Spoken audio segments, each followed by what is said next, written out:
Frantz Schmidt raises his sword. His hand doesn't shake from fear.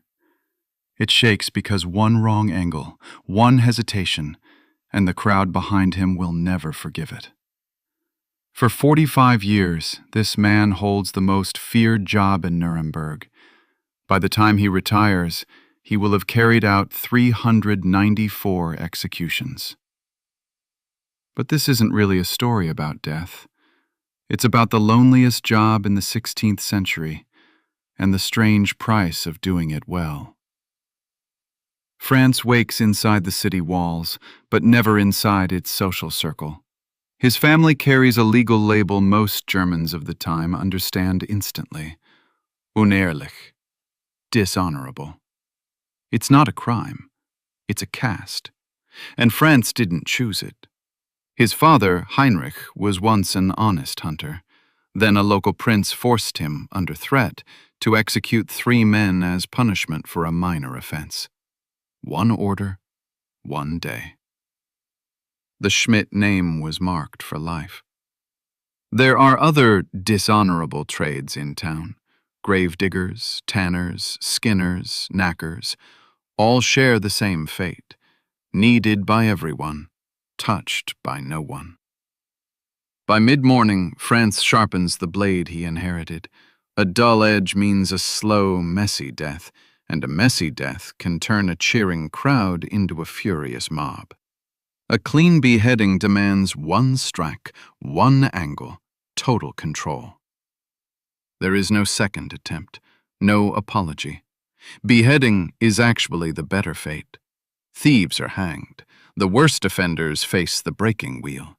The method matches the crime's shame, not just its severity. Frantz trains the way a soldier trains: repetition, breathing, silence. At noon, the town square fills. Executions are public spectacle, sometimes the largest gathering of the season, bigger than any market day. The condemned kneels. The crowd falls quiet. 1 motion, under 3 seconds. Some in the crowd press cloth into the fresh blood afterward. Folk belief says it cures epilepsy.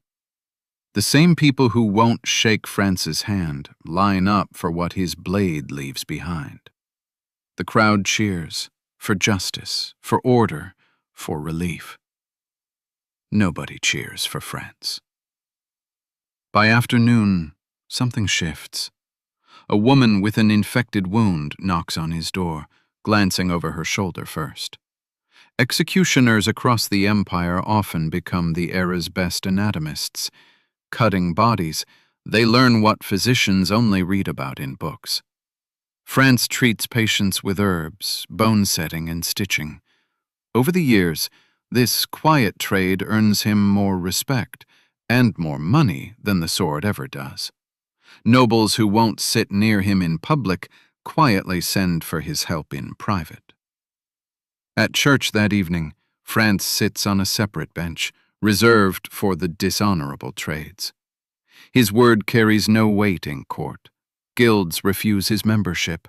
His daughters can only marry into families sharing the same exile. For most executioners' sons, there's only one trade left open. The same blade, the same bench, the same isolation. Frantz refuses to accept that as the end of the story. For over 3 decades, he keeps a private journal, recording every execution, every crime, every name. Few executioners in Europe could even write. Frantz's diary becomes one of the only first-hand accounts of this world to survive. Then, quietly, he petitions the emperor himself. He asks for one thing: to erase his family's dishonor after a lifetime of service the town depended on. Years later, the answer comes. At around 70, Frantz dies not as an executioner, but as a respected citizen and physician of Nuremberg. Remember that trembling hand from the very first morning? It was never about the blade. It was about carrying a job the whole town needed. and refused to touch. Every era casts someone out to stay clean. The uncomfortable part, it usually chooses its most necessary hands to do it.